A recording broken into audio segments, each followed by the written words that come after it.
com mais espiritismo e homossexualismo para vocês. Lembrando que o espiritismo não é contra a homossexualidade, que o espiritismo entende que a homossexualidade é um estágio de evolução do espírito. O centro espírita nunca impõe os ensinamentos. Todo homossexual é digno do nosso maior respeito. A homossexualidade não é uma doença. Deus ama a todos nós da mesma maneira. Jesus nos ensinou que devemos amar a Deus acima de todas as coisas, devemos amar-nos a nós mesmos, amar ao próximo, amar-nos uns aos outros, perdoar 70 vezes 7 vezes nossos irmãos e amar os nossos inimigos. Então, chega de violência contra qualquer que seja dos nossos irmãos, não é? Não vamos julgar também para não sermos julgados. Então, esse vídeo que a gente está fazendo, essa série, é para esclarecimento nosso apenas. Não é para julgar, não é para apontar o dedo. Lembrando que quando a gente aponta um dedo para uma pessoa, tem 3 apontados para nós. Ou, se a gente aponta assim, tem um também apontado para o céu, né? Então, vamos observar, vigiar os nossos pensamentos, as nossas atitudes e não as dos nossos irmãos. Tá bem? Bom, continuando, para falar desse assunto, a gente está usando o livro Sexo e Consciência, de Divaldo Franco, não é? É um livro super esclarecedor a respeito dessa matéria. E nesse livro, o organizador do livro aponta para a gente dar uma olhada no livro Sexo e Obsessão, capítulo 8, que fala sobre atendimento fraterno. Esse livro é de Joana de Ângelis, tá bem? E para a gente entrar nesse assunto, a gente pega a deixa do livro Sexo e Consciência, que ele diz o seguinte: é importante destacar que a nossa proposta na doutrina espírita não é tomar a cruz dos outros, mas oferecer um ombro de amigo para auxiliar os nossos semelhantes, porque essa cruz pertence a cada um, ok? Então, nós estamos aqui para fazer o trabalho que compete ao outro fazer, tá bem? A gente está aqui para auxiliar e o conteúdo é apenas para esclarecer, tá bem? Então, a gente vai para o Sexo e Obsessão, o livro de Joana de Ângelis e Divaldo Franco, no capítulo 8, que fala sobre atendimento fraterno. Ele diz o seguinte: ao despertar, Dona Eutímia se apresentava eufórica e otimista. Sentia que a sombra do receio havia sido diluída. Ainda no leito, começou a recordar-se do sonho que se apresentava como uma realidade de tal monta que não pôde sopitar as emoções e, quando o marido acordou, solicitou-lhe um pouco de atenção, pois que necessitava falar-lhe. Ali estávamos, o instrutor Anacleto, Dilermando e nós. O benfeitor havia pensado em assisti-la naquele momento, a fim de que a sua memória não sofresse qualquer tipo de bloqueio que lhe impedisse a claridade do pensamento. Assim, após os primeiros atendimentos higiênicos, sentaram-se ambos e, tranquilamente, inspirada pelo nosso orientador, narrou com naturalidade os acontecimentos da véspera, que haviam excruciado, e o sonho de que fora objeto. Temia, disse ao esposo colhido de surpresa. Temia que explodisse um escândalo sem precedentes em nossa escola. A partir do momento em que surpreender o sacerdote em atitude indecorosa, havia perdido minha paz. Não quis perturbar-te antes de acerenar-me suficientemente, o que agora consegui. Havendo orado muito, fui conduzida ao mundo dos sonhos, onde me deparei com Mauro, outras pessoas, um anjo misericordioso e um demônio de aspecto repelente e perverso.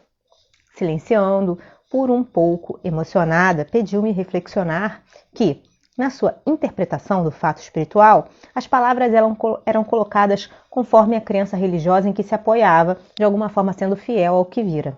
Continuando, explicou-lhe o desejo de manter uma entrevista com o senhor bispo da comunidade, acompanhada pelo esposo, assim revolvendo por definitivo a questão e desincumbindo-se do dever, como lhe impunha a consciência pessoal, social e religiosa. O marido, que era homem probo e austero, passado o choque inicial em torno do acontecimento, anuiu de bondade em acompanhá-la no próximo domingo à residência episcopal, antes havendo assinalado uma entrevista com o respectivo senhor. Enquanto se preparavam para enfrentar o dia de trabalho, o irmão Anacleto nos convidou para fazermos uma visita a Mauro. Transladando-nos para a casa paroquial, encontramos o jovem desperto, absorto em profundo cismar. Recordava-se do acontecimento onírico com muita nitidez, mas, sobressaltado pelos efeitos danosos dos seus atos, receava as consequências que deveriam advir dos mesmos.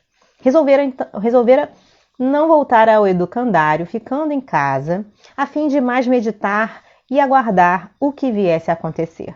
O amigo Anacleto acercou-se-lhe e, após saudar a mãezinha que permanecia de plantão, a fim de evitar a interferência de algum espírito mistificador ou ocioso que por ali se encontrasse, falou mentalmente ao aflito sacerdote, enquanto o envolvia em fluidos salutares.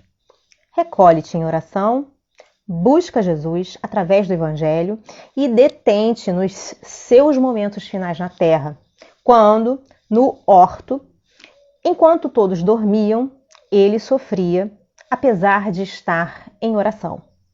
Ele, que não tinha qualquer culpa, não recusou o cálice de amarguras. Assim, não penses em fugir dos calamitosos efeitos dos teus desmandos, procurando mecanismos de justificação e precipitando-te em abismos de sombras demoradas. Levanta-te e segue no rumo da oração, entregando-te a Deus, que fará o que seja melhor para ti. Ante a ordem energética que lhe repercutiu nos refolhos do pensamento, Mauro levantou-se, tomou o evangelho e seguiu a igreja. Tremia emocionado, pois se recordava dos episódios espirituais da madrugada. Agora mais lúcido, ante o psiquismo de Anacleto que o dirigia mentalmente. Sensível ao registro de inspiração espiritual, pois que por muito tempo a recebia com frequência de entidades perversas, agora, mudando o direcionamento mental ao sintonizar em faixa mais elevada, conseguia captar a presença do mentor, que se lhe apresentava como o anjo da guarda, socorrendo-o naquele momento crucial da sua existência. Buscou uma singela capela na imensa igreja, desprovida de adereços e quinquilharias de que não necessita a memória dos espíritos nobres, dedicada a um santo que parecia socorrer os desesperados. Ajoelhou-se, porejando suor por todo o corpo, fechou os olhos e abriu o evangelho. O benfeitor conduziu-lhe os dedos aos momentos que precederam ao arbitrário arrastamento do amigo sem amigos na direção dos seus cruéis algozes. O texto assinalava a estrada do mestre no horto das oliveiras, em plena agonia. Mauro nublou os olhos com lágrimas sinceras de arrependimento e começou a ler, mergulhando profundamente o pensamento, talvez pela primeira vez, no conteúdo incomum e sublime daqueles instantes de dor e de rudes angústias do condutor a quem buscava servir. Demorou-se em cada frase, perscrutou o sentido oculto de cada palavra, estabeleceu pontes com a sua conduta, recordando-se do mestre que lhe dera a vida, enquanto permanecia adormecido na escabrosidade moral. Experimentou um grande sofrimento, um abatimento íntimo como nunca sentira antes. Passou a considerar a magnitude infeliz dos seus atos e resolveu, se custasse-lhe o que fosse, mudar de vida. Pensou em buscar a confissão com o seu bispo, narrar-lhe tudo, rogar-lhe auxílio e perdão, misericórdia e oportunidade. Estava, sim, disposto a recomeçar, longe dali, distante do lugar da escravidão, em campo novo, abrindo o coração a Deus e ao serviço, em favor da humanidade. Captando-lhe o pensamento por instruções do mentor, fomos colhidos pela nova e surpreendente decisão que teria de partir dele mesmo. Por isso que não lhe fora imposta como aventada, sequer como hipótese durante o encontro espiritual. Estavam em feliz prosseguimento os planos delineados quando o irmão Anacleto nos convidou a outras atividades, deixando o paciente entregue a si mesmo e às suas reflexões, pois que necessitava mais do que nunca, de ouvir-se, de sentir o coração, de despertar para novos compromissos, e esse trabalho deveria ser exclusivamente seu. A mãezinha vigilante, quase feliz, assessorava o filho envolta em vibrações de grande ternura. Simultaneamente, ocorreu-lhe pensar na situação do marido desditoso que lhe infelicitara o filho. É certo que, após muitos atritos que mantiveram no reduto doméstico, que se transformaram em áreas de batalhas doridas, ele houvera abandonado a família e logo depois desencarnara, sem que ela houvesse tomado conhecimento da forma como suceder o seu desenlace. Ao chegar ao mundo espiritual, tomando conhecimento das aflições do filho, passara a assisti-lo, buscando evitar que sucumbisse totalmente à ação do mal. Mas o companheiro indigno e doente só agora lhe voltara ao pensamento. Por onde andaria Heraldo, o indigitado esposo e genitor cruel? Pensou na circunstância em que se encontrava.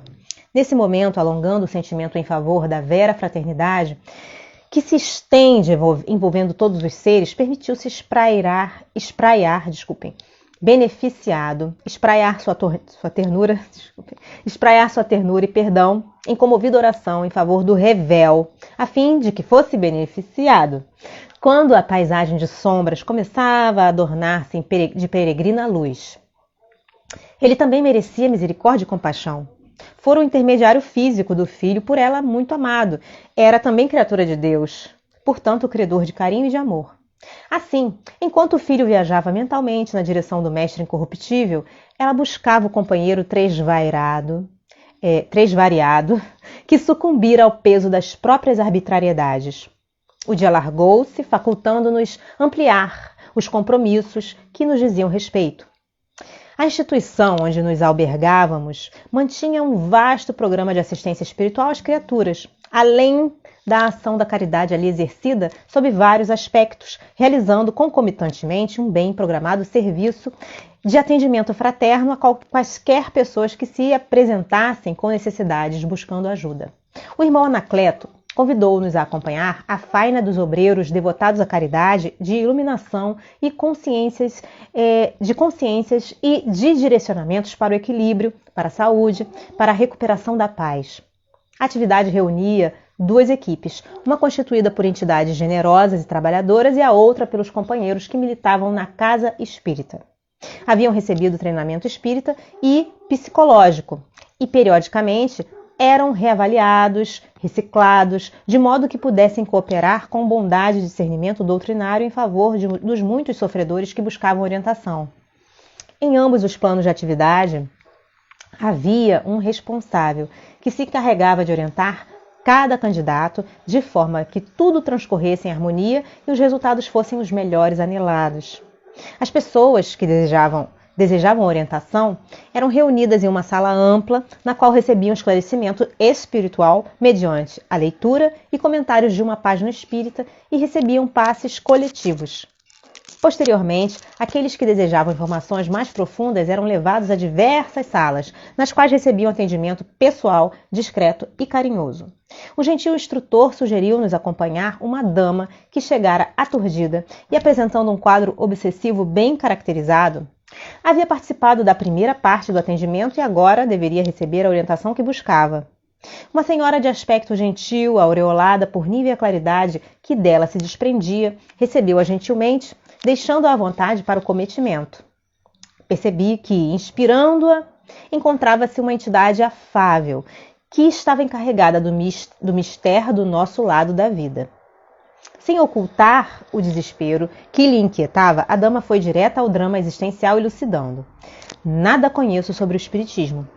Faz muito tempo que me afastei de Deus, já que a religião que esposava não fora capaz de iluminar-me interiormente, ensejando-me a paz que tanto busco. Desculpe-me, pois, se não souber como conduzir-me nesta entrevista que realizo por primeira vez. A atendente fraterna sorriu, explicando-lhe. Esteja à vontade, sem qualquer preocupação. Afinal, aqui estou como sua amiga, propondo-me a ouvi-la com interesse e apresentar-lhe as respostas que o Espiritismo possui para os vários dramas humanos, naturalmente incluindo aquele que a aflige.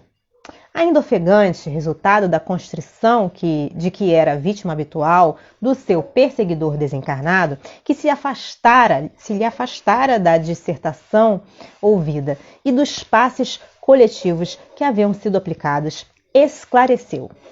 Minha vida tem sido um verdadeiro inferno. Seja sob o aspecto sentimental, econômico, social, com a saúde alquebrada, insônia e mil tormentos que me encarceram na revolta, tornando-me insuportável em casa, no trabalho e principalmente comigo mesma. Esses problemas alteraram completamente o meu comportamento. Fez uma pausa tentando coordenar as ideias e logo prosseguiu. Alguém que se diz médium informou-me que estou obsidiada e sugeriu-me que aqui viesse, a fim de conversar com o senhor Ricardo, que é um grande vidente e me poderá auxiliar. Alongou-se em mais algumas explicações desnecessárias, sem qualquer fundamento, e perguntou o que deveria fazer. A senhora que atendia sorriu com bondade e passou a lhe explicar. O nosso irmão, Ricardo, ante a impossibilidade de atender a todos que lhe desejam falar, recebe somente aqueles casos mais graves após uma triagem que fazemos os atendentes fraternais. Acredito que o meu caso é muito grave, não? Interrogou ansiosa. Sim, redarguiu a entrevistadora. Todos os problemas são sempre muito graves. Entretanto, uns existem com mais angústias e aflições. Desculpa. Que requerem um atendimento especializado. Felizmente, estamos em condições de atendê-la, acalmando-a, diminuindo-lhe o impacto da informação que recebeu. É verdade que os espíritos maus estão comigo, conforme me disse a tal médium? Indagou com sofreguidão. Todos nós, esclareceu a gentil ouvinte. Desculpem. Vivemos cercados pelos espíritos. Eles são os habitantes do mundo de fora da matéria, como você compreenderá, porque são as almas das criaturas que viveram na Terra, agora desvestidas da indumentária material. De acordo com os nossos pensamentos, atraímos aqueles que nos são semelhantes, ou sofremos os efeitos dos atos que, praticados na atual existência, ou em outras existências que já tivemos. O espírito viaja através de várias experiências corporais, colhendo na atual as realizações boas ou inditosas que defluem da anterior, assim desenvolvendo os valores que lhe dormem internamente, avançando no rumo da felicidade. Novamente sorriu, fazendo uma pequena pausa, a fim de facultar o entendimento da consulente, logo dando curso à explicação. A reencarnação é o processo de evolução mais compatível com a justiça de Deus, que a todos nos criou simples e ignorantes, facultando o crescimento conforme o livre-arbítrio de cada um na direção da plenitude que a todos nos aguarda. Não diria que a minha amiga e irmã é uma obsidiada. De certo modo, todos o somos. Porque momentos há em nossas vidas em que o desequilíbrio nos toma conta e atraímos espíritos ociosos, perversos, negativos, dos quais não sabemos como libertar-nos. Há, porém, um método irrefragável para conseguirmos o êxito em qualquer situação, que é o da oração e vigilância, recomendado por Jesus para todos. Acredito, sim, que você vem agindo sob inspiração perturbadora, como é natural, face aos muitos problemas que relata. Mas isso não a deve afligir, porque se encontra onde poderá receber reforço de coragem e recursos para a libertação. Novamente silenciou, dando tempo mental para que a outra assimilasse as informações fornecidas. Mantendo-se serena, envolvendo a dama em vibração de simpatia e de paz, deu curso aos esclarecimentos. Sugiro-lhe que leia o Evangelho segundo o Espiritismo, de Allan Kardec, a fim de encontrar conforto moral e paciência para os enfrentamentos do cotidiano. A sua leitura lhe fará um grande bem, em razão dos esclarecimentos que lhe proporcionará e das diretrizes necessárias à sua paz interior e, portanto, a uma vida feliz.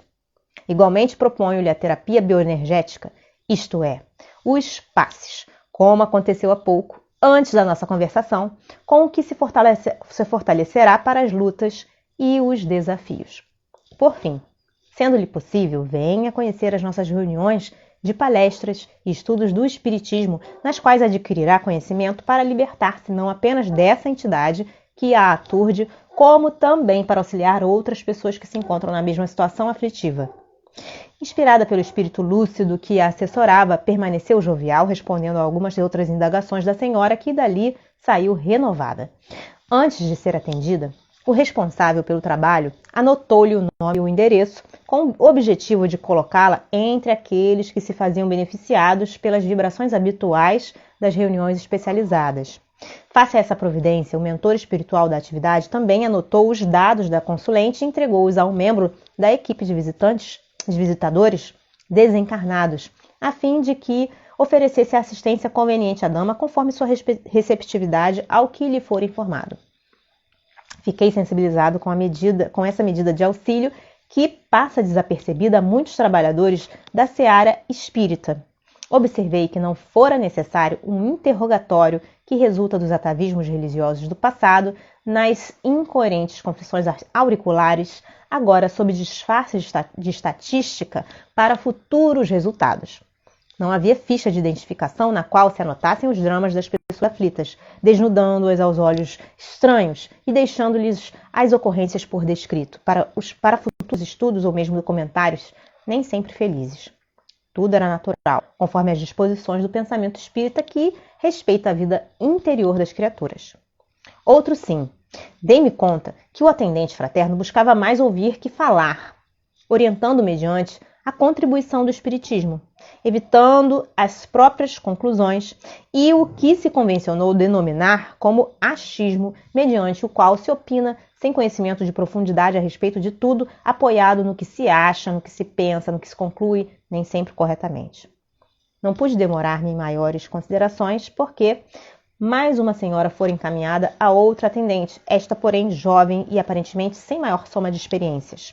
A candidata ao atendimento apresentava-se mais perturbada do que aquela que nos referimos anteriormente. Sentou-se, inquieta, e explicou.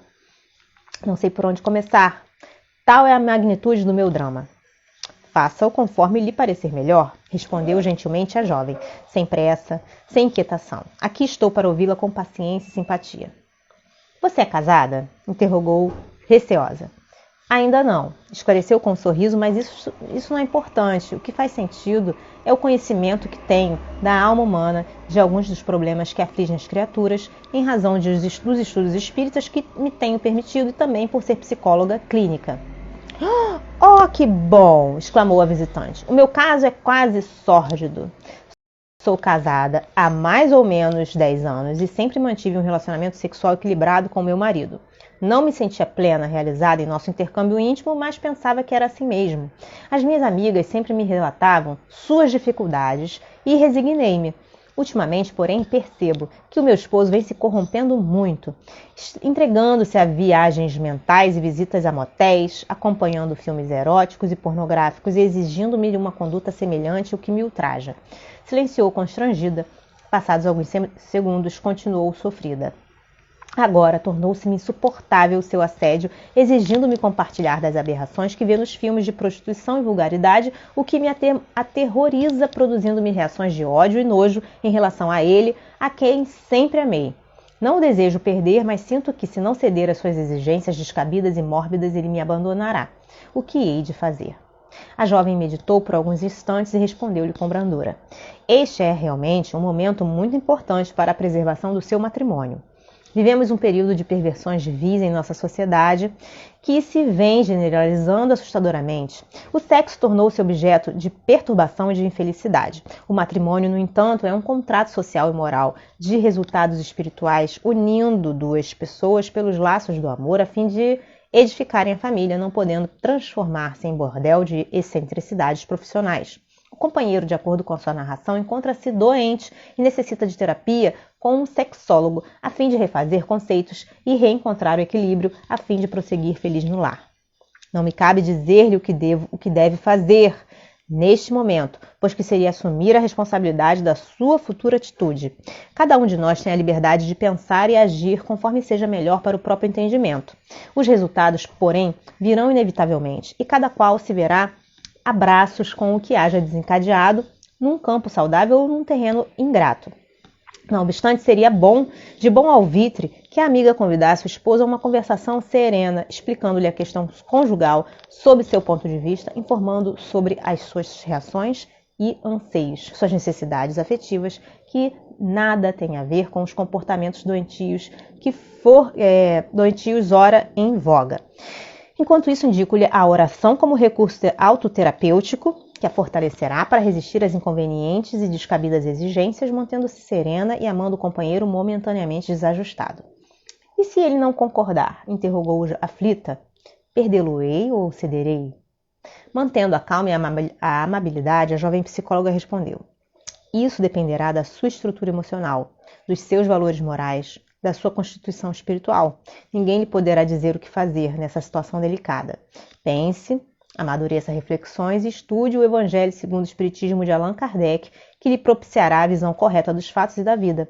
Esse é um livro de conforto moral e espiritual. No entanto, considerando a sua claridade intelectual, receitar-lhe-ei a leitura de O Livro dos Espíritos, do mesmo autor, que lhe dará a dimensão do que é a vida e como deveremos experienciá-la na busca da plenitude, explicando-lhe as razões dos acontecimentos no dia a dia e dos dramas existenciais que tanto nos afligem. E volte aqui para uma conversa de reabastecimento. Se possível, venha conhecer o Espiritismo e seus paradigmas, suas lições, beneficiando-se com a psicosfera. Sabe o que é? A psicosfera é a atmosfera psíquica de amor e de paz que reina em nossos corações e em nossos atos. E, se possível, convide o esposo, que muito se beneficiará convivendo em outro clima mental. A dama, sinceramente confortada, que também fora beneficiada pelos fluidos do espírito amigo que inspirava a atendente fraterna, pediu licença para abraçá-la, agradecendo com palavras repassadas de ternura. Realmente, a função do atendimento fraterno na casa espírita não é de resolver os problemas das pessoas que vão em busca de socorro, mas a de orientá-las à luz da doutrina espírita, para que cada uma encontre por si mesma a melhor solução. Outro espírito gentil, que recebe o nome e o endereço da senhora, acompanhou-a na saída da sala. Nesse momento, um casal de meia-idade, assinalado pela amargura da face e a debilidade orgânica, acercou-se de um respeitável cavalheiro que aguardava o próximo cliente. Percebendo a angústia de ambos, que se mantinham silenciosos e trêmulos, indagou afável: em que lhes poderei ser útil? Posso imaginar a dor que os alanceia em razão da aflição refletida nos seus rostos. Foi o suficiente para ambos se deixarem dominar pelas lágrimas. O atendente deixou-os extravasar por alguns momentos a angústia que os vergastava após o que propôs. Não seria bom se pudéssemos conversar um pouco? A senhora, mais fragilizada, sem poder conter-se, olhou o marido e fez-lhe um sinal para que ele expusesse a razão pela qual ali se encontravam. O companheiro, com voz pungida, explicou: perdemos o nosso único filho. A morte arrebatou-o em um acidente cruel, deixando-nos desalentados sem razão para continuar a viver. Somente encontramos alívio pensando em morrer, porque a vida perdeu totalmente o sentido. Desejamos falar com o irmão Ricardo para tentarmos saber se o nosso filho continua vivo, se pensa em nós, onde e como se encontra. Será possível? É claro que sim, concluiu com gentileza o atento ouvinte. Antes, porém, permito-me informá-los que ninguém perde um ser querido quando arrebatado pela morte. A morte não é o fim da vida. Antes, é o começo de uma nova etapa da eternidade. Recordem-se de Jesus morrendo na cruz e da angústia de sua mãe. Logo após, no entanto, 3 dias, ei-lo de volta, ressurrecto e vivo, triunfante ao túmulo e afetuoso como sempre. Pensem nele e entreguem-lhe o filho que, antes de lhes pertencer, o é também de Deus, o Pai de todos nós. Posso afiançar-lhes que ele está bem, caso o acidente de que foi vítima não haja sido resultado da imprudência ou desequilíbrio. Sempre quando ocorre algo dessa magnitude, estamos diante do efeito de algum ato muito grave, cuja causa está no ontem próximo, nesta existência, ou remoto, em outra reencarnação.